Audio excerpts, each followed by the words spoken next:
ॐ अज्ञानतिमिरान्धस्य ज्ञानाञ्जनशलाकया चक्षुरुन्मिलितं येन तस्मै श्रीगुरवे नमः। नमो विष्णुपादाय कृष्णपृष्ठाय भूतले श्रीमते भक्तिवेदान्तस्वामिन्निति नामिने। नमस्ते सरस्वती देवे गौरवाणी प्रचारिणे निर्विशेषशून्यवादी पाश्चात्यदेशतारिणे। हे कृष्णा करुणा सिंधो दीनबंधो जगत्पते गोपेश गोपिका कांत श्री राधा कांत नमोस्तुते। तप्त कांचन गौरांगी श्री राधे वृंदावनेश्वरी वृषभानुसुते देवी प्रणमामि हरिप्रिये। वाञ्छाकल्पतरुभ्यश्च कृपा सिन्धुभ्य एव च पतितानां पावनेभ्यो वैष्णवेभ्यो नमो नमः। वाञ्छाकल्पतरुभ्यश्च कृपा सिन्धुभ्य एव च पतितानां पावनेभ्यो वैष्णवेभ्यो नमो नमः। जय श्री कृष्ण चैतन्य प्रभु नित्यानंद श्री अद्वैत गदाधर श्रीवासादि गौर भक्त वृंद। हरे कृष्णा कृष्णा कृष्णा हरे हरे, हरे राम राम राम हरे हरे। हरे कृष्णा कृष्णा कृष्णा हरे हरे, हरे राम राम राम हरे हरे। हरे कृष्णा कृष्णा कृष्णा हरे हरे, हरे राम राम राम हरे हरे। हरे Krishna. Warm welcome to participants. Mataji, you are here. You are able to hear me? Yes, Prabhuji. Hare Krishna, Prabhuji. Dandot Hare Krishna. pranams. Can you hear? Yes, Prabhuji. Yes, Prabhuji. Clear. Thank you. So we'll start now. Actually, this is session number 25. I have not changed the number. So the today's session is entitled Unlimited Opportunity, Limited Time. So we see now Prabhupada is now entering into 1967, later part of 67. The he's 1967 means his age is already 71 plus. So Prabhupada is realizing that there is not much time left for him to live in this planet.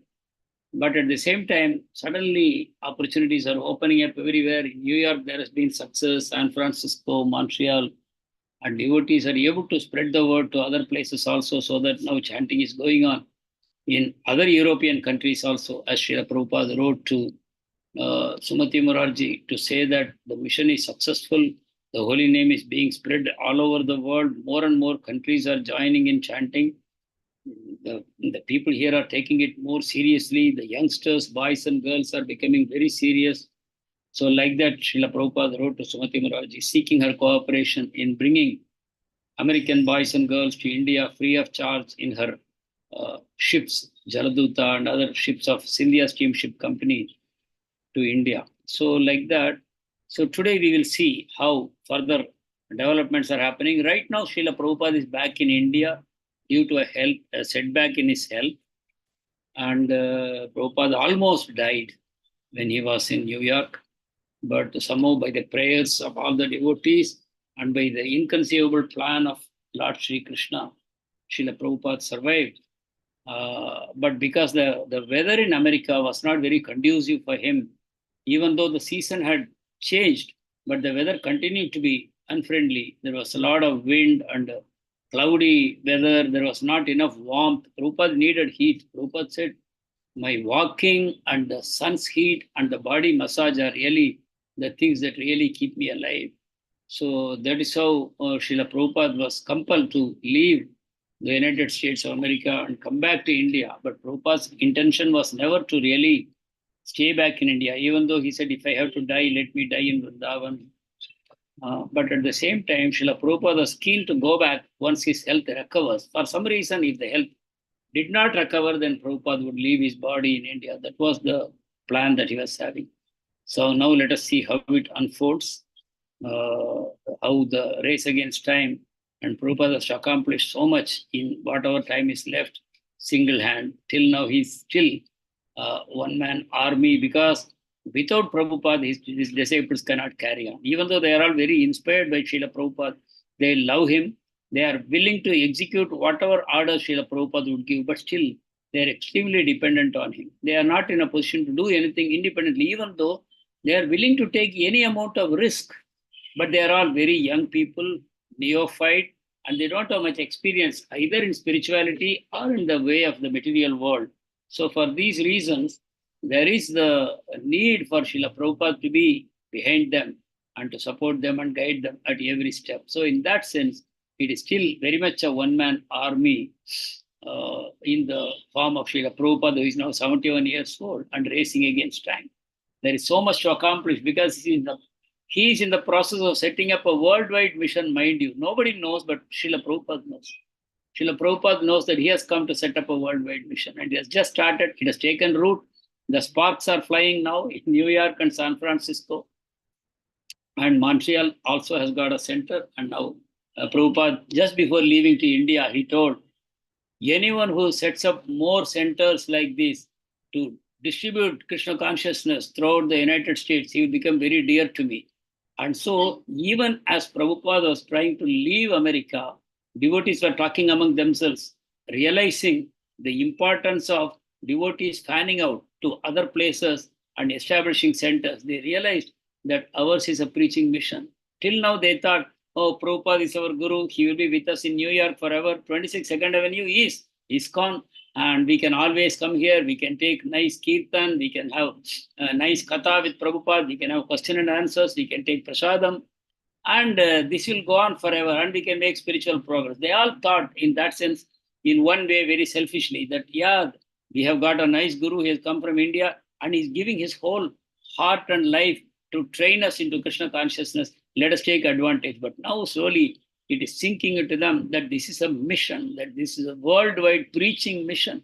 And we are all part of that organization. And one way that we express our gratitude for what Srila Prabhupada has done for us is to take this around, that we have to take this. So the youngsters who are 18, 19, 20, these age group people, boys and girls, they are now suddenly waking up to the fact, and they are also ready.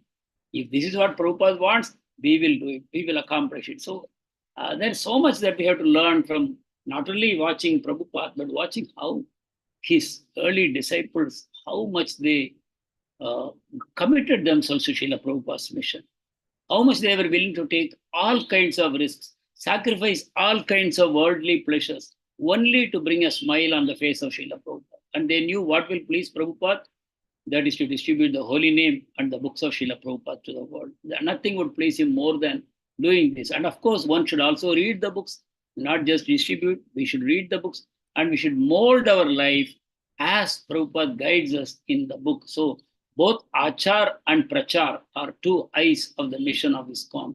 Not only that we preach to others, but we actually practice what we are preaching. And that is the way the preaching really becomes effective, because Prabhupada would always say, purity is the force. Purity is the force. What is that purity? Practicing what you preach. You should not speak something that you are not actually implementing in your life and simply for others. So like you say, take this beautiful book of Srila Prabhupada, Bhagavad Gita as it is, or Krishna book, read it, and it will change your life. And somebody says, what is there in that book? I have not read it, but Prabhupada told me that it's very good. That is not the way we can preach. So purity comes from actually reading the book and understanding it, discussing with devotees, realizing it, practicing in life, and with that conviction, distributing to others. So that is actually the mission that Srila Prabhupada was setting up. And all these devotees were realizing that we have to now gear up. Srila Prabhupada is becoming older, his energy is dwindling, but his fervor to distribute this is as strong as ever. The flame, the fire of the eagerness to give Krishna consciousness to the world, that is burning more brightly than ever. Even as Prabhupada is becoming older and nearing his death, his eagerness that the suffering world should be given this knowledge by which they can transform their sinful life into lives of devotion to Lord Sri Krishna and avoid going to hellish conditions by going into more inferior species of life, or literally going to the hell at the end of this lifetime. So this is what Srila Prabhupada is trying to give. So now we see Kirtanananda is with Srila Prabhupada, and Prabhupada is now in Delhi, and Prabhupada wants to go to Vrindavan, but unfortunately, Prabhupada developed a cough and high fever. Some medicines were given. Eventually, penicillin brought the temperature down, but the fever is still there, and Prabhupada still wants to go. But somehow, for the next 6 days, they could not leave. Prabhupada's health condition was not good. At the same time, the old acquaintances of Srila Prabhupada were visiting him, and they were expressing happiness that Prabhupada has been successful in the West and he's been able to establish the mission there and attract many devotees, especially youngsters, both boys and girls. And it is now growing like that. They were very impressed. And they were inviting Srila Prabhupada home, like in the past. Please, Srila Prabhupada, please come home and speak to us. Give us your classes. So Prabhupada said, I am not in good condition, but please take my disciple. This is Kirtanananda. He's my American disciple. You can take him with you. So the guest, the host will take Kirtanananda to their home, and they would invite their friends and relatives, and Kirtanananda would give classes. He will do Kirtan, he will give classes, and the hosts were very impressed by how Kirtanananda is speaking about his realizations, about his knowledge, about his conviction.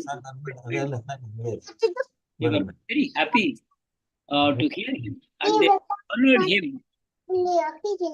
They honored him as a Vaishnava. So that was an amazing thing that Kirtanananda experienced. How the Indians are basically Krishna conscious people, and they are willing to respect even an American if they accept Vaishnavism, even though an American is out of the Varnashrama system by birth. They are called Yavanas and Mlechas, but still, if they take up Vaishnava concepts and they are connected to the Guru Parampara system, and they are now coming and talking, people are respecting. So Kirtanananda was very happy about this. And after 6 days, they left Delhi to Vrindavan. That was 1st of August, 1967. Srila Prabhupada is back in Vrindavan. You remember, Srila Prabhupada was sitting in Vrindavan. He was writing those 3 volumes of Srimad Bhagavatam Canto 1. And he would run every other day to New Delhi to buy the papers, to get some money to get it printed, to give it to the printer, to do the proofreading, and eventually get the books, make the paper cover. Everything Prabhupada was doing while sitting in Vrindavan. And sometimes he would sit in New Delhi also in the Chippiwada temple. And those books he would make. So now, after going to United States in 1965, Janmashtami time, now again he is coming back around the same time in Vrindavan, 2 years later. So Kirtanananda immediately wrote letters to his other devotees in New York that Swamiji is much better, especially after coming to Vrindavan.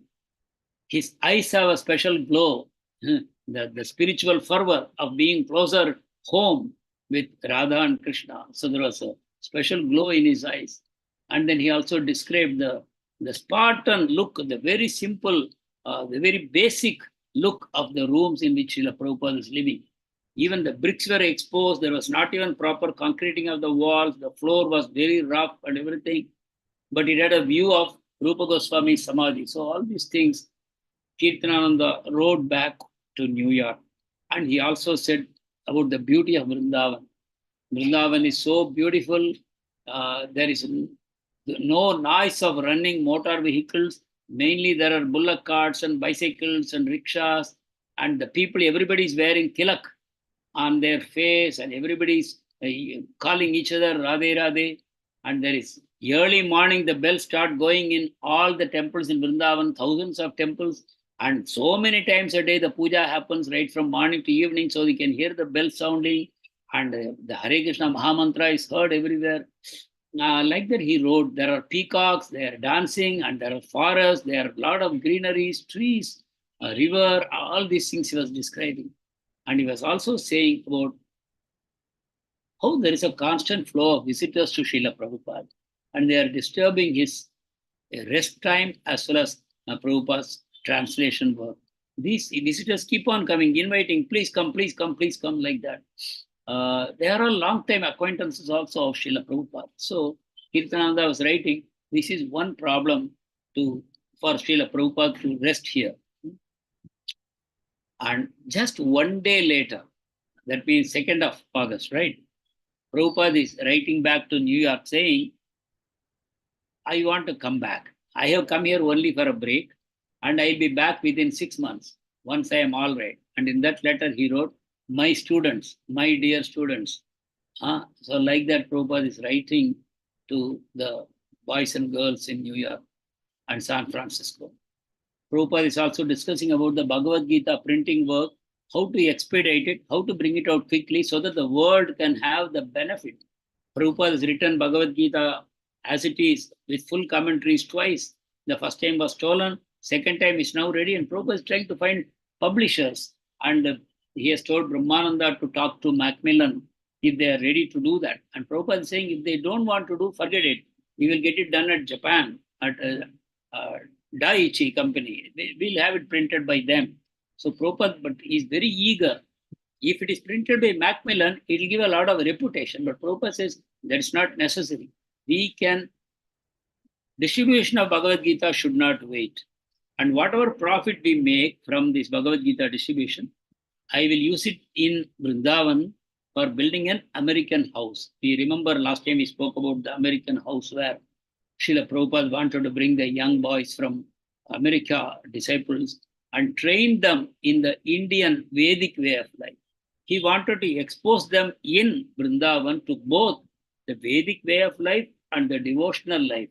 The Vedic culture of India, he wanted them to come, see, experience, and also talk to the sadhus and great pandits here in Vrindavan and learn the basis of the Sanatana Dharma, the Vedic way of life, and also see the devotional life, how people are spontaneously devotional in Vrindavan, so that the fire of Krishna consciousness can be kindled in our heart also, just by experiencing the pure love of all these devotees in Vrindavan. So this is the mission, and Prabhupada wanted that American house should be built here. And Prabhupada wanted profits coming from Bhagavad Gita to go for this, building this American house. In the meantime, Vrindavan is very hot. Vrindavan is very hot. Just the monsoon is yet to start, so the peak summer, and there is so much heat, 110 degree Fahrenheit. It was so hot. And Kirtanananda is from the US. He's not accustomed to so much heat. And he's listless and tired. And Prabhupada and Kirtanananda mostly spending the daytime in the room, because when the sun goes up, you cannot go out at all. So they are staying inside the room and the doors are shut. But Srila Prabhupada says, this heat is good for me. It is restoring my health. His morning walks and the heat of the sun and the massage. Prabhupada says, this is doing me good. And only a week later, the monsoon set in. And you can imagine what kind of monsoon. Vrindavan in those days used to be quite heavy rains. So the monsoon started. And Kirtanananda again wrote to New York people about his visits to many temples. Vrindavan, 5,000 temples, Prabhupada said in those days. So many temples. And Kirtanananda would visit different temples as advised by Srila Prabhupada. He saw the Julan Yatra in the temples. He saw Banki Bihari temple. All the famous temples, Radha Madan Mohan, Radha Madhav, Radha Govinda, Radha Gopinath, Radha Shyamasundar. Like that, he was visiting various temples and he was finding it so beautiful. Vrindavan is so beautiful, so much of forests and greeneries and peacocks and monkeys and less pollution in those days. And he was writing about, but same time he said, but I still feel our Montreal temple is transcendentally more beautiful, most beautiful, like that he wrote in his letter, feeling what makes a temple atmosphere beautiful is the devotee association. The real contribution of Srila Prabhupada is not the temples, even though they are a major contribution, but the devotee association is the really major contribution that Srila Prabhupada has given for us. Prabhupada has transmitted his mood to his devotees. They have imbibed that mood of, Krishna Prema, the love for Krishna, the mood to serve, the mood of a humble servant of the servant of the servant of Krishna. That mood. So when you are surrounded by such devotees and you yourself are eager to inculcate that mood in your heart, then that becomes a transcendently beautiful place. So Kirtananda is writing, I still feel Montreal temple is most transcendently beautiful. And he confirms the suspicion of the devotees in the West. What was the suspicion?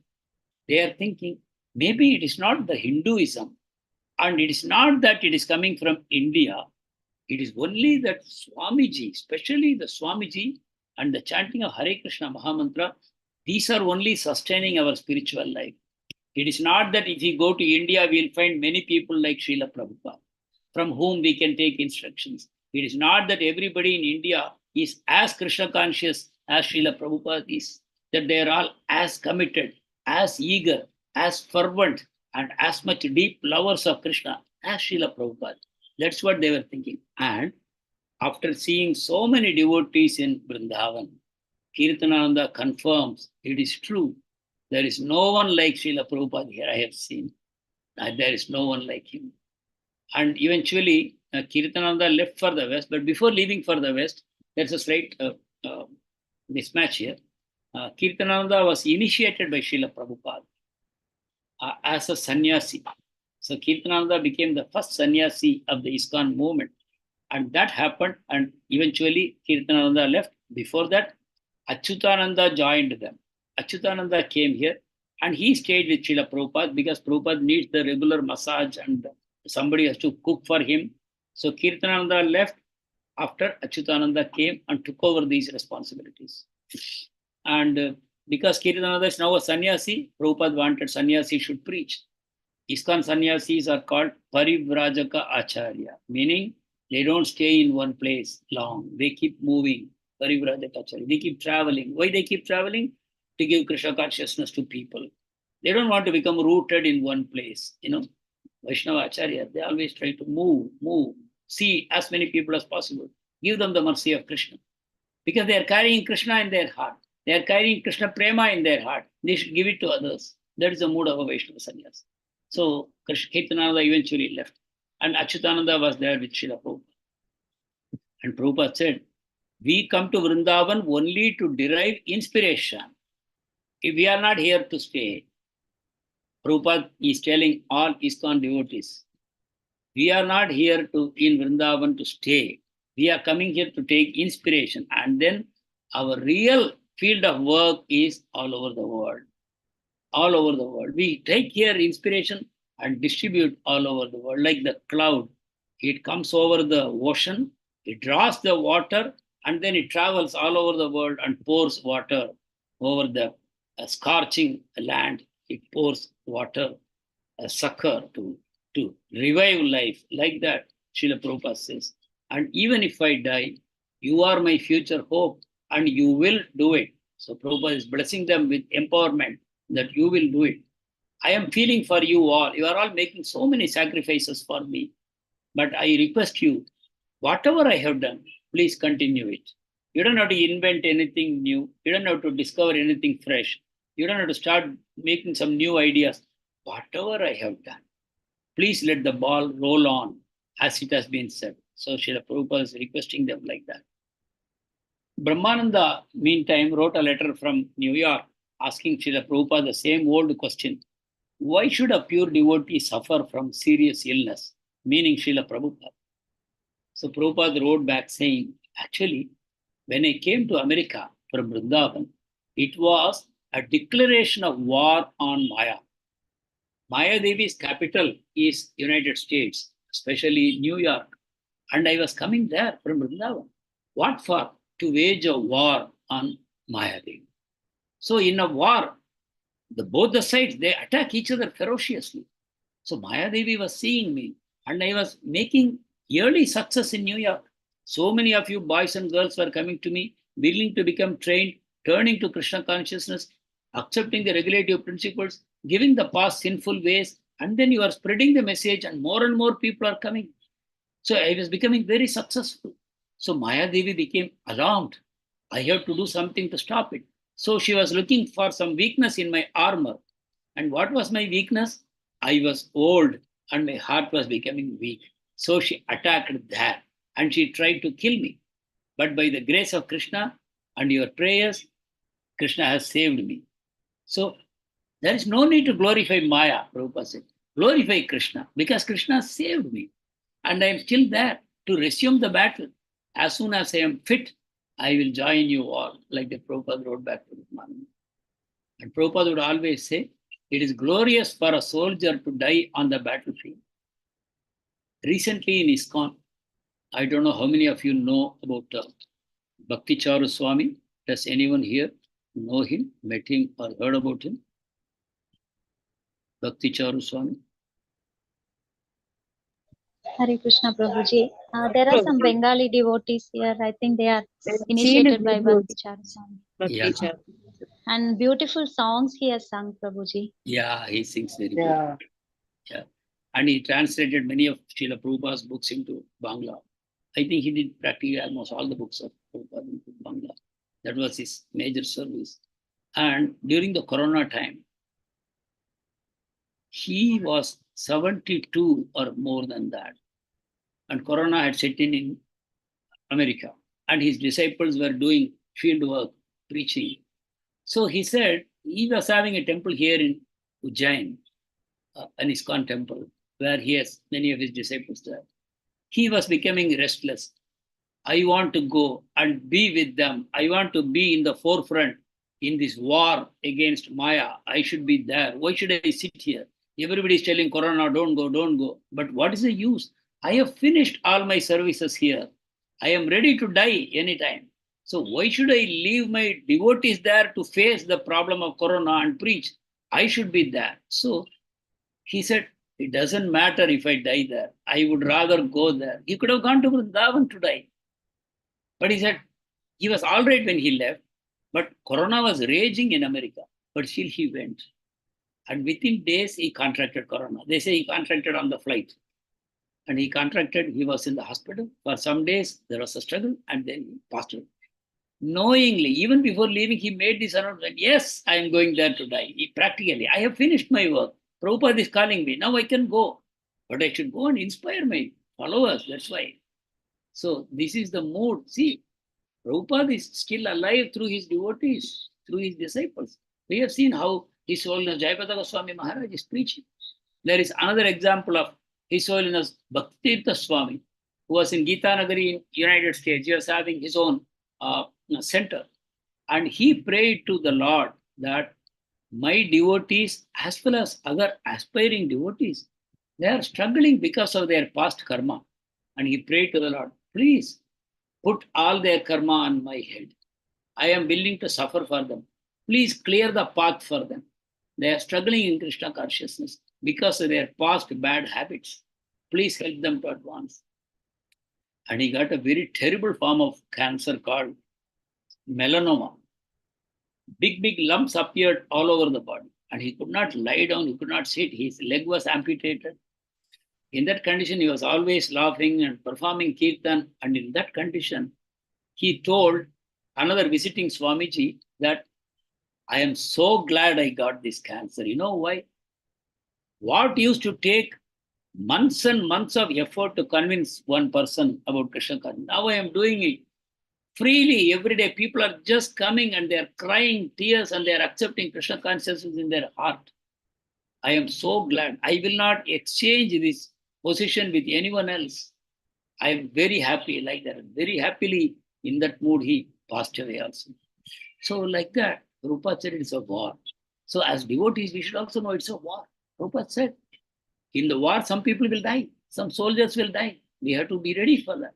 But if you are sincere, if you follow the rules, whatever I have given you strictly, and you serve Krishna with sincerity, then Krishna will protect you. So like that. Okay, so Srila Prabhupada is now telling his disciples, I may go anytime, so you should learn Hindi, you should know Sanskrit, you should know Bangla, and you must translate books. Srimad Bhagavatam, the whole book has to be translated. I have done very little. So much more is left, and you disciples must do it. So Prabhupada is passing on responsibilities, burdening them in one sense, burden of love on all his devotees. Do this more. And even when Prabhupada got stroke in New York, he was telling Rayarama, you must translate Srimad Bhagavatam. And he was telling others also, if I die, all this translation work, you must take it and carry on. Prabhupada always told that devotees also must write books. Not that Prabhupada has written the books, I will only distribute. He said, you must write books, your realizations, you must share with the world. That should go on. So I don't know, honestly, but I feel apart from the ocean of books that the Vaishnava Acharyas, the predecessors of Srila Prabhupada have given in various languages, Srila Prabhupada himself has given oceanic literature for us to browse. I don't know how many lifetimes it will take for us. But also the devotees, the disciples of Srila Prabhupada have written so many books. And the disciples of Srila Prabhupada are now writing unlimited number of books. Does anyone want to say something about this? Have you noticed this? The book explosion within ISKCON? Anyone wants to speak about it? Have you seen? Yes, Yes, Prabhuji. Even today, I Prabhuji. heard about a new book called Civilization and Citizenship. So I'm like wondering, every other day, some other new book comes by Prabhuji. Yes. Yes. Even Practically, the I existing believe it. devotees keep writing about. Yes. Yes. Very true. So many Prabhupada disciples continue to write, and also the disciples of the disciples, they are writing so many books. Like Gaur Gopal Das, I don't know how many books are there. Gauranga Das, I don't know how many books are there. When I go to the book table in the temple, I am seeing so many titles to choose from. And they have written books on many things. One is about Darwin's theory, defeat of Darwin's theory. Many scientific books are there. In terms of economics, there are books on spiritual economics. There are so many books which clearly show how the modern economic theories are all faulty. That we have to turn towards spirituality to remove poverty from this planet and to have everyone to have their needs and to tackle the global warming and other ecological challenges. So like that, so many books are there. So this is again a legacy of Srila Prabhupada and Acharyas. Prabhupada once went to meet Bon Maharaj. Have anyone heard of Bon Maharaj in Vrindavan? Yes, Prabhuji. Yeah. Bon Maharaj is a god brother of Srila Prabhupada, very senior person. And Bhaktisiddhanta Saraswati honored him a lot for his erudition, for his ability to articulately speak in English. And he was a strict Vaishnava. So he sent him abroad to other European countries. At that time, the focus was London and Europe. USA was not that famous. USA became famous when did US become famous? After Prabhupada. Practically after the Second World War, Second World War. It was the Second World War when they dropped the bombs on Hiroshima and Nagasaki. That is when they became, the bullies of the world. They became bullies of the world.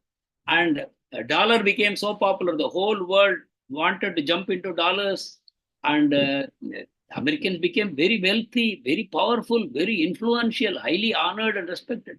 So Saraswati Thakur was focusing more on Europe, but it was Srila Prabhupada who decided, I will go to America because America is now setting the trend for the whole world. So I want to go there. So Srila Prabhupada went to meet Bon Maharaja, his god brother. He took Achyutananda, Kirtananda with him. So there is a slight mismatch here. So when they met Bon Maharaj, Prabhupada requested, I want my boys to study in your college. Bon Maharaj was having a college in Vrindavan in those days. So Prabhupada requested, and Bon Maharaj was very happy because, yes, I can take your boys. They can study free of cost also. I can take them in, but I won't be able to donate land for you for your American house, etc. But I can take your students free of cost. But then they went and saw the college and all that. There was some disappointment. The colleges were running on very modern lines. They were doing Indian regular syllabus. Boys and girls were studying together in a co-education system. And Swamiji himself was looking very modern. He was wearing leather chappals and all. The Prabhupada disciples noticed. These were noticed by Prabhupada's disciples. Prabhupada started them, no leather, no hat, no belt, no shoes, nothing leather, no wallet. So they were noticing, oh, he's wearing leather shoes, like that. But one thing, let me tell you now only, even when I make some comments about Prabhupada's god brothers and all that, let me tell you something that Prabhupada has told. Prabhupada has told his followers not to closely associate with his god brothers. That is point number one. Point number two, they should not find fault with his god brothers and do some commenting about them, criticizing them with others. They should not do it. And they should not underestimate the spiritual advancement of his god brothers. They were all very powerful with the deep realizations. So whatever is happening is something that we cannot fully understand. It is a kind of a leela, that's all. What we cannot understand, something is inconceivable, we can put it in this bucket called leela. We cannot absolutely understand. So when I speak about Bon Maharaja, please don't take it offensively. He's a Bhaktisiddhanta Saraswati Thakur's disciple, a sannyasa disciple, very powerful Vaishnava. He had done a lot of preaching work in the Europe, even though he was not very successful. He returned saying that I am not very successful. He felt compelled to adopt some of the Western ways so that they will accept him. If I go as a pure Vaishnava, they will not even accept me. So he made some changes. But there was some acceptance in the higher echelons of the society. They respected him. They honored the Vaishnava philosophy as he was sharing with them. But they were not willing to transform. So in that sense, transporting Krishna consciousness from here to the West, in that he did not succeed. But he did make some disciples there like that. So this Bon Maharaj was willing to cooperate only up to that extent. Okay. And then Janmashtami came. It was Janmashtami time when Kirtananda received his sannyas from Srila Prabhupada. And Achyutananda also had joined by that time. And he also saw the simplicity of Swamiji's life as wonderful. Achyutananda said, oh, the simplicity. In America also, he was very simple only. But somehow, he was looking very royal in, he would wear neat clothes and all those things. He had a regal bearing. He found, his chin always up and he's walking with his stick and umbrella. He was different in US. But here in India, they saw how simply, nothing, completely barren room in which he is living, and his food habits, his day-to-day routines, how he meets with people, complete simplicity of him, they noticed. And also, after the monsoon started, there were flies everywhere. And Kirtanananda, Achyutananda, they were struggling always to chase the flies away. But when they came and sat on Srila Prabhupada, he simply ignored them. So this also very much impressed these boys. Anyway, so both of them concluded that Swamiji is not another Vrindavan Babaji, or he is not like the caste Goswamis. There is no one like him in the whole of Vrindavan. This was their conclusion. The Goswamiji in the temple, rather the Damodar temple where they were staying, even that Goswami they found not up to the mark. They came and asked Srila Prabhupada why they are like that. Then Prabhupada explained to them the meaning of this Goswami. We have known what is a Goswami in our nectar of instruction.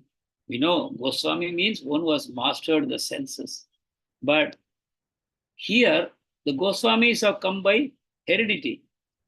When the first 6 Goswamis, they built their temples, in order to carry on the worship, they appointed pujaris from Bengal to maintain the temple, to run the daily worship and all that. So they were simply pujaris to run the temple. Then their sons and their sons and their sons, they became hereditary pujaris of this temple, and they carried the same title, Goswami. So the Goswami became a hereditary title. It has no significance. So Prabhupada said, don't be disappointed by these Goswamis. They are simply running it is their business. It is their family business to show the deities and make money. Like the monkey man comes on the street and he shows monkey, he will make the monkey perform some pranks, and then he will pass the, hat for collections. So he said, these Goswamis are only doing that. They have lost their devotion. So this was noticed by Achyutananda also. So they found Swamiji is different from everyone else. He is so simple. Kalikamar Ghosh Prabhu, yes, please speak. Prabhuji, regarding this inherited Goswamis, Yeah. I heard another story that during the period of Nityananda Prabhu's son, Veerbhadracharya. Yeah. He initiated a lot of devotees, and it was the golden period of Vaishnavism that spread in Bengal. And those who were first order of disciples, they were given the title Goswami. Oh, And those people, the or the descendants of those Goswamis also still are active in Bengal, and they are carrying on this title of Goswami, and they are initiating disciples. Is that also correct, or? yeah. There are paramparas. There is Advaita Acharya's parampara is also there. If you Right, go right. to Shantipur, you will see the Advaita Acharya temple is there, and the parampara. There is what is it? Vijay. One Maharaj is there even today. So they all had their parampara. The family paramparas, they continue. Advaita Acharya's family parampara is still there. But we should not get carried away. We should respect them from a distance. That's all. That's it. But Yes. it's not that they are pure devotees and we should take instructions from them. No. As far as instructions are concerned, we stay strictly within ISKCON. We take from the books of Srila Prabhupada and from our Siksha Guru within ISKCON. We have to strictly follow that. When we go to these places, holy places, we see these people, we respect them from a distance, nothing more than. Yes. Yeah, Very because much. Prabhupada talks about the seminal parampara. This is called seminal parampara. I They see. are simply by blood relationship. Father is Guru, son is Guru, son is Guru. That is parampara system. They carry the title Goswami, which has absolutely no significance today. Just as we say Brahmana is not by birth, same way Goswami is not by birth. So that's it.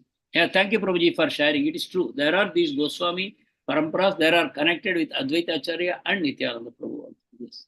Yes, they also claim to be part of Gaudiya Parampara, but their system is quite diluted.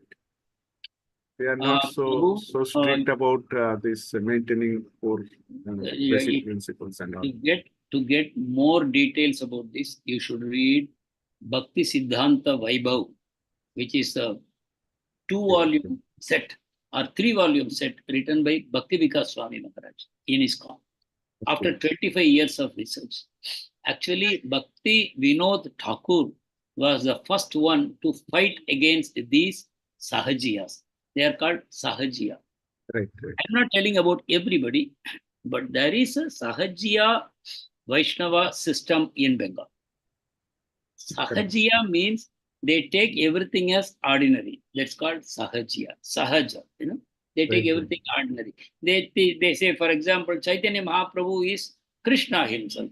And so, and Radharani, Krishna, they are dancing together. So we also, so what they do, men and women, they come together, they dance, they do bhajans and indulge in all kinds of immoral activities. And they say, no, they say, we don't have to read Bhagavad Gita. Why you don't read Bhagavad Gita? That is for ordinary people. We are all Vaishnavas. We are at the level of rasa. They will go into straight away rasa, raslila, and things like that. So there are Bhakti Vinod Thakur identified many Sahajiya systems in Bengal. And there is a list like Auli, Bauli, Saki Beki, and many. There are, each of them have their own philosophy. Basically, they are all Sahajiya by character. They don't focus on character. They don't talk about purification of our life. They feel it is not necessary. It is only necessary to simply talk about Rasalila and to indulge in activities which, like Krishna, we will also do that and we will go back home. There is no need for morality. So this is how Vaishnavism had become degraded when Bhakti Vinod Thakur saw it. And Bhakti Vinod Thakur was desperately searching for this one book, Chaitanya Charitamrita. And finally, he got this, Krishnadas Kaviraj Goswami's book. With that, he completely shattered all these paramparas. They still exist, but he proved that they are not the bona fide Vaishnavas. So Bhakti Vinod Thakur established who is a true Vaishnava. And by the mercy of Jagannath, he got a son who is Bhakti Siddhanta Saraswati. And he told him, you carry it to the proper conclusion. You destroy the Sahajiya culture and restore the honor of Vaishnavism. What Chaitanya Mahaprabhu came to teach us, it has been corrupted by these people. and you have to now restore it. And you have to restore the respect for Vaishnavism. And that's what Bhakti Siddhanta Saraswati Thakur did in India by setting up 64 Gaudiya mutts and restoring the respect of what is actually Vaishnavism. Vaishnavism is not immorality. Before that, in Bengal, Vaishnavas were very much deplored. Nobody would respect them or honor them because they were very cheap people with cheap cultures and behavior. Yes, Prabhu? Oh, very true. Yes, I got it. So that is a Sahajya Vaishnavas. We don't, again, we respect them from a distance. We Actually, out don't- of them, still this Baul group is existing, and that Yeah. they started singing some folk songs. They have a typical tune yeah. of Yeah, singing yeah. songs, They sing, yeah. and they're quite popular in Bengal. Correct, But correct. they are not so much known as Vaishnava. They are Ah. a separate cult, something like that. People understand like that. Yeah. They carry the Yak Tara and they go on singing Tam Tam. Yes, ek tarah is. Yeah, they are there. But yeah, they are also Vaishnavas. So we respect them from a distance. Prabhupada was asked many times. Prabhupada would never say, disrespect them. But Prabhupada would say, don't allow your people to go and engage with them. Don't engage with them. Don't take association with them. They need further purification. Sometimes, Prabhupada would say in Vrindavan, if you commit offenses, you will be born as a dog or a monkey in Vrindavan, or one of the animals in Vrindavan. And then they will get purified and they go back to God. So all the animals, the monkeys and others in Vrindavan, they're all, the pigs, the cows, everything, they're all who have committed sins in their stay in Vrindavan, taking advantage, of the stay in Vrindavan, committing sins. So they come back in Vrindavan as animals, etc. So we are not like that. We want to do pure devotion and go back home to Krishna and render service to him. So we should stay away from these people, but we are always careful not to commit unnecessary offenses. We don't commit unnecessary offenses. We notice it and we don't notice it like that. So, okay, then what happened? So Bon Maharaj College, after visiting it, Prabhupada slowly gave up the idea of the American house. Prabhupada thought there is nothing for me to bring the people here and to teach them anything here. Unfortunately, the original culture has become already gone. It is not there. It doesn't exist. So Srila Prabhupada was not very, the urgency to start the American house, it waned. It was not there anymore. By mid-September, Prabhupada was feeling 90% fit to return to America. And Gauri Shankar temple, it's a Devata demigod worship temple. Prabhupada went there because he was called by the Krishna Pandit in Chippiwada temple. People want to hear you, you come and give a lecture. So Prabhupada went there also and lectured. But Achyutananda noticed that this is a place of demigod worship. Why Prabhupada is coming? But Prabhupada told him, this is the way it is. There is an altar for Radha Krishna also, along with so many other demigods. They do that. But you should know who is a demigod and who is the original Supreme Personality of Godhead. So like that, he told Achyutananda. And then Prabhupada wanted to go to Navadvip to meet his god brothers, one Keshav Maharaj and Sridhar Swami Maharaj. These two people were very friendly to Srila Prabhupada. Keshav Maharaj only gave sannyas to Srila Prabhupada. And Sridhar Maharaj was a very intimate friend of Srila Prabhupada, very good well-wisher. So these people invited Prabhupada to go there. So Prabhupada went. There is one line about Srila Prabhupada's secretary in Chippiwada was by name Chandrasekhar. He was unfortunately a drunkard. And he was opening all the covers that came for Srila Prabhupada in his absence. And sometimes there would be money in it and he would take away the money. So Prabhupada said, maybe he has stolen something like 2,000 to 3,000 rupees. And Achyutananda was very angry. I will hand him over to the police. But Prabhupada said, I have forgiven him. Then subsequently also when Prabhupada asked for the key to the letter box, he said, it must be with you only. So like that he replied, but Prabhupada did not take any action. At this point I'm mentioning only because Srila Prabhupada's very forgiving nature. Prabhupada's nature is very forgiving. He doesn't, and he's very, very humble also. He doesn't get very angry with people, but only with regard to spreading Krishna consciousness and to tackling opposition, in those times, he will become ferocious like a lion. Otherwise, he's absolutely humble. Even his lion-like ferocity is an exhibition of humility only. It's very difficult for us to comprehend this. That's why it is said a devotee is soft like a rose and hard like a thunderbolt. Soft like a rose in all personal affairs. Hard like a thunderbolt when it comes to defending Krishna and devotees. So that is how it is.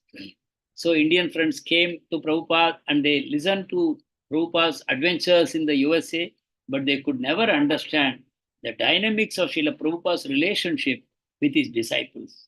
That is something very special. They could not understand. Prabhupada's success in America, they can appreciate, but what kind of a relationship exists between Prabhupada and his disciples? That is something they can never understand and no one can explain. Because we are so intimately reading Satsvarupa Goswami Maharaj books, we are getting some glimpse of the relationship between Prabhupada and his disciples. That's something very, very special. It is a glimpse of the spiritual world for us. The kind of relationship that exists between Prabhupada and his disciples, this is a glimpse of the spiritual world, how the relationship there is like. Each one is willing to give the life for the other and no questions asked. Just to bring a smile on your face, I will do anything. No one matters to me in the whole planet more than you.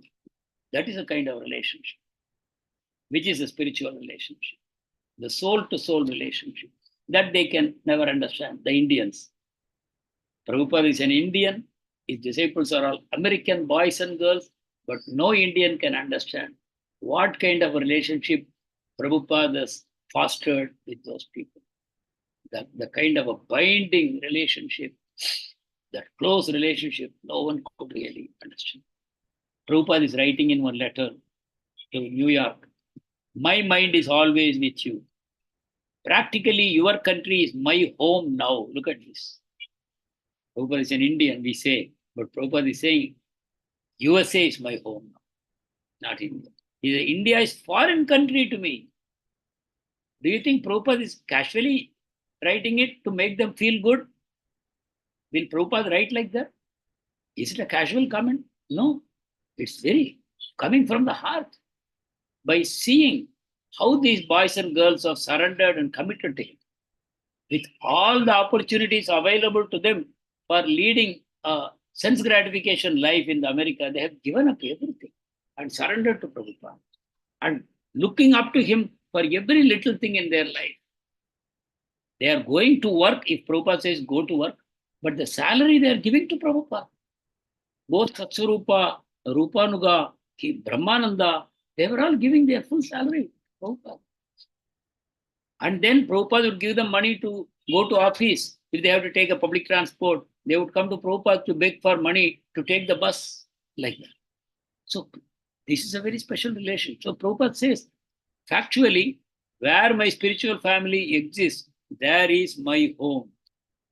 Prabhupada is sitting in Vrindavan. His family is in Calcutta. But Prabhupada is writing, no, my family is in United States. That is where my family, because my spiritual family is my home. So you can now understand, Prabhupada belongs to your family and mine. As devotees of ISKCON, as followers of Srila Prabhupada, we are one family. We have to understand that. And this is our real family. Prabhupada is our grandfather. Our initiating guru is our father. And we are all God brothers and God sisters. This is what we should understand. The blood relationships, that's for one lifetime, that is for this body, but we are not the body. The material relationships are for the body, and we are not the body. We are spirit souls. Not that we should dishonor our father and mother and brothers and sisters and elders in the family. No. They have given us this body. They have maintained us, sustained us. We are eternally grateful to them for that. But this is only one lifetime and it is finished. But this soul relationship is the really family relationship. In Srila Prabhupada's passport, if you can see in a copy is there in Prabhupada's Leelamrit book. I don't know in any other place it is there. Prabhupada's father's name is Bhakti Siddhanta Saraswati. Bhakti Siddhanta Saraswati Thakur, like that it is there in Prabhupada's passport also, father's name. Even though Prabhupada's father is also Vaishnava, but your initiating spiritual master becomes your true father forever. So that's something we should always remember. So Srila Prabhupada has a vision for establishing a worldwide society of devotees. We have been seeing it right from the League of Devotees days when he was in Jhansi, and it is still continuing. Prabhupada wants a worldwide society, preaching in temples, publishing books for wide distribution. Now this vision of Prabhupada is becoming manifest gradually. It was a vision in his head, now it is becoming manifest. But still, in order to manifest it, Prabhupada is still necessary. Even though there are very committed disciples of Srila Prabhupada, they are all neophyte, neither spiritually very advanced, nor even materially very skilled in the ways of the world. They are very young people, very inexperienced. So they are still depending on Prabhupada for guidance and instruction, but they will do anything for Prabhupada. But still, they are dependent. So Prabhupada's vision is slowly unfolding, becoming manifest with the help of all these boys and girls. But they still need Prabhupada as the sheet anchor to guide them, instruct them, correct them, lead them on the way. That is still required. And by the way, we were talking about establishing more centers. Now you see here what is happening. Please remember, this is all happening in the absence of Prabhupada, physical absence, correct? Prabhupada is in India. What is happening in America? What usually happens when the headmaster is out of the room, classroom, pandemonium breaks out. Everybody is fighting, everybody laughing, everybody joking. Somebody goes to the blackboard and writes something. Somebody is throwing chalk pieces at each other. Pandemonium breaks out. But here, Prabhupada is away. Now see what is happening. Dayananda, Nandarani have gone to Los Angeles. They were having jobs, they were having good income. They have thrown away everything. They have gone to Los Angeles because Prabhupada wanted in Los Angeles. They have gone. And they are struggling to maintain themselves and to maintain a small temple. Sometimes quarrels and fighting is taking place between the two in terms of devotional life. But the remembrance of Srila Prabhupada and his instructions, he is holding them together. It was Prabhupada who got them married. They were living partners earlier, but Prabhupada got them married. Now, they are trying to fulfill the mission of Prabhupada, and that is sustaining them. Prabhupada's pleasure is sustaining them, and they are struggling. So that is Los Angeles. And Satsarupa, he went to Boston. He resigned his job, or I don't know, he took a transfer, whatever, I don't know. From New York, he went to Boston, only to start a center there. And he also started a temple in a storefront. Just like New York and SF, in Boston also, he started a storefront temple. And interestingly, when he first took that storefront, he opened the door, he saw one letter on the floor. And that letter was from Srila Prabhupada. How? Because he has already informed Prabhupada, I am going to such and such address, I am going to open a temple. Immediately Prabhupada wrote a letter of encouragement to him. That letter was waiting in that address.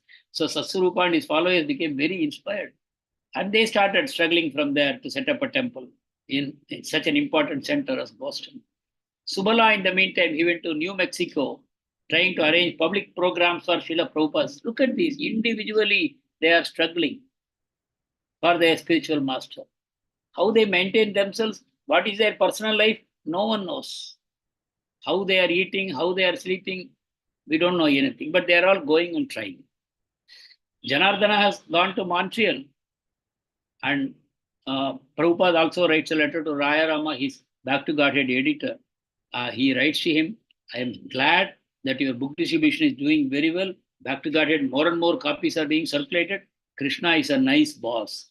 If you are a sincere servant, he will give you more facilities and more improvement. So Prabhupada's letters of encouragement is sustaining everybody in their struggle. But Prabhupada's absence, movement is spreading. How wonderful, right? Prabhupada's instructions are sustaining them. Vapu, Vani, Prabhupada's Vapu is no longer there, but Vani is sustaining them. So even while Prabhupada is alive, Prabhupada's Vani is taking over. Prabhupada's Vapu is now weak. He cannot do as much as he has done before, but his Vani is doing the job. Now we should remember, Prabhupada's Vani is still around us. Prabhupada's Vani can still carry us forward if we are willing to surrender to it. So that is the mood we see in these boys and girls in the 20s, below 20s or early 20s, like that. Prabhupada also eventually tried to buy the Chippiwada temple, the Radha Krishna temple, where he had lived for many years, and convert it into the Delhi headquarters so that devotees who come from abroad to Delhi, they can stay there and they can do work in Delhi, which is an important center. Prabhupada already has got a lot of friends and we can raise donations from there. Very wealthy people are there. So Prabhupada wanted, but somehow it did not succeed. But then eventually Prabhupada went to Calcutta to visit his god brothers in Navadvip, and he went with Achyutananda and Ramanuja. This Ramanuja is a new devotee. He also came and joined. So Ramanuja, don't imagine that he has a shaven head. Ramanuja, long hair, like he's a hippie, pakka hippie. Long hair and huge beard also he's having. Prabhupada initiated him, but Prabhupada wanted him to shave the beard, but very reluctantly he did it. Then Prabhupada said, actually, you should shave your hair also, by showing the picture of, you know who? He showed the picture of Haridas Thakur's one disciple, prostitute. You know, one prostitute came to tempt Haridas Thakur. For 3 days, she listened to Haridas Thakur's chanting, and then she became a devotee. And she asked Haridas Thakur to initiate her and to give instructions. And Haridas Thakur said, distribute all your wealth to Brahmanas and shave your head. And she shaved her head and came back. That picture Prabhupada showed to Ramanuja. What do you notice here? It looks like a devotee. Yeah, but then what is more? A lady, and she has shaven her head. Then eventually Ramanuja also shaved his head. And in Calcutta, there was a huge reception party. They had come from Prabhupada's sister's family. Prabhupada's sister, her name is Bhavatarini. In childhood, they had played a lot, flying kites and playing, eating things and like that. They had played a lot. So she invited her home, and 50 relatives came with garlands, and they greatly honored him. And along with Achyutananda and Ramanuja, they visited the sister's place, and Prabhupada gave lectures. He did kirtans, and they washed his lotus feet. They honored Prabhupada like anything. And then they performed the arati to him. And there was a big feast cooked by his sister for Prabhupada. In pure mustard oil, she had cooked some delicacies, and Prabhupada ate them all. He became very sick. Again, that Ayurvedic doctor was called, and then he taught Achyutananda how to massage in a way that blood circulation can be maintained nicely to his heart. So slowly Prabhupada recovered. This kind of lila is going on all the time. So Prabhupada in his sister's house, he was lecturing in English, and he spoke, my only qualification is my unflinching faith in my spiritual master. He did not give credit to his own skills, his own devotion, his own Vedantic knowledge, nothing. He gives all credit to spiritual master. This mood we should never forget. To be in ISKCON, to be a servant of Krishna or the servant of spiritual master, this is our one qualification, which is unflinching faith. All credit goes to the spiritual master. Not even one little drop should stick on me. If a little sticks on me, I am in great trouble. My fall down is not far away. If I take a little pride in some achievement, look at Prabhupada, what all he has done. But where is the achievement-taking tendency? No. He gives all credit to spiritual master, not externally, deep inside. He never feels that I have done anything. The instrument doesn't take credit. I become the instrument of the spiritual master. My spiritual master is using me. So one question was asked to Srila Prabhupada. The Christians and Jews in the West, they are mostly impersonal worshippers. And here we see in India, demigod worshippers. They are worshipping the non-absolute. Absolute is Krishna, but non-absolute they are worshipping. Which is better between the two? Prabhupada said, the India is better because they are following Vedic scriptures, Vedic instructions and worshipping demigods. Eventually, they will get slowly purified and come to Krishna. But this non-Vedic, non-Shastric worship, which is practiced in the West, the impersonal form of worship, that is not good. So there is one comment Srila Prabhupada here. And Srila Prabhupada tried to engage his god brothers in India to join him in America to expand the movement, but he found not no one was interested. No one was ready to take. Even though they appreciated, no one was ready to take that step. Prabhupada eventually, he was trying to take a permanent residence in United States, but it was not becoming successful. So eventually Prabhupada took a visitor's visa to go back to US, and immediately he informed Brahmananda, Mukunda, everybody, I got my visitor's visa, I will come very shortly, like that. So in Navadvip, Srila Prabhupada visited Sridhar Swami Maharaj and Keshav Maharaj. Keshav Maharaj, I told you here, he had given sannyas to Prabhupada. Sridhar Maharaj was a very close friend of Prabhupada since the Grihastha days. So Sridhar Maharaj very much appreciated the contribution of Prabhupada. He said, what our Guru Maharaj wanted to do, you have done it. And what Chaitanya Mahaprabhu predicted, it has been executed by you. Chaitanya Mahaprabhu, Lord Shri Krishna, Prabhupada, our Bhaktivinoda Thakur, everybody will be happy with you. With a very open heart, he appreciated him. And the disciples were very happy. And Sridhar Maharaj, later on, Srila Prabhupada told his disciples, he has got very high realizations, but he is keeping to himself. Prabhupada is giving freely, but Sridhar Swami keeping to himself. Prabhupada said he is a man of great realizations. But keep a distance. Keep a distance because you may understand certain things wrongly. You know, that is a warning. That is a warning for all of us. We are in ISKCON. ISKCON is our passport to spiritual world. There is no need for us to look here and there. There is no need to take instructions from anywhere. ISKCON is our passport and visa and everything, the ticket, everything to go back, come back to God. So let us be very clear on that. So once Achyutananda asks, Swamiji, with Sridhar Swami Maharaj, what were you discussing? Like that. And Prabhupada told him, if I told you, you will faint. That's all. There is no explanation. Yeah. So he's asking, what did you discuss, Prabhupada? If I told you. So I don't know whether I can speculate. I am speculating inside, but I don't want to speak it out. But definitely very exalted topics. Sridhar Maharaj and Srila Prabhupada spoke, and they were laughing, having nice discussions and all that in Bengali. So that is one incident. And they visited the Radha Govinda temple, and they, Acha, this Radha Govinda temple, anyone recollects this Radha Govinda temple in Calcutta?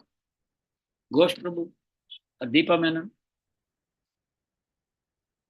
Hare Krishna Prabhuji. Hare Krishna.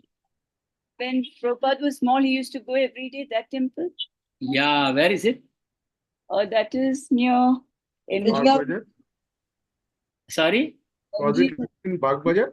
Not Bagh Bazaar, not Bagh Bazaar. near MG Road. I think before the Scottish Church College and all, there's a school there. Yes, Mm, no, I'm not sure. I This think is- Bada Bazaar side. Correct. Bada Bazaar area. Correct. Very right. Bada Bazaar area. That is where this Radha Govinda temple, that compound where Prabhupada used to live, and every day in a pram, the nurse will push them and they will go to Radha Govinda temple and they will stand watching while the pujari perform the worship. They're beautiful. Have you seen them, these deities? Yes, Prabhuji, I've seen. Ghosh Prabhu? No, Prabhuji, I have not seen yet. Hey, come on. I am seeing other places, but not in Calcutta. I'll make a plan. Yes. Yes, Please, yes. please, Yes, please. yes. I'll send. Oh. Because we don't know. See, even here Prabhupada is writing, when he visited Radha Govinda temple, first time Prabhupada could not go because of health conditions. Then when he went to Navadvip, again coming back from Navadvip, he visited Radha Govinda temple. He saw the worship had pitifully deteriorated. It was not like it was in his times, when they were like a family member. In fact, they were the head of the family, Radha Govinda. And there was so much worship. All the families will come together and they would have nice festivals, programs, and it used to be so good. But it all deteriorated. But now also the deities are really simply stunning, so beautiful. You don't want to move away from them. It's so beautiful. Please take their darshan while you can. That's very, very important. Okay, so Prabhupada said, Krishna consciousness is dying in India from neglect. The land of birth, Krishna consciousness, dying by neglect. Impersonal philosophy is prevailing everywhere. Grand temples have become nesting places for pigeons and bats. but Krishna consciousness is just beginning to grow in the West. So with that, I will close today's session. I think we are already 10 minutes past. If you have any comments to say, please go ahead.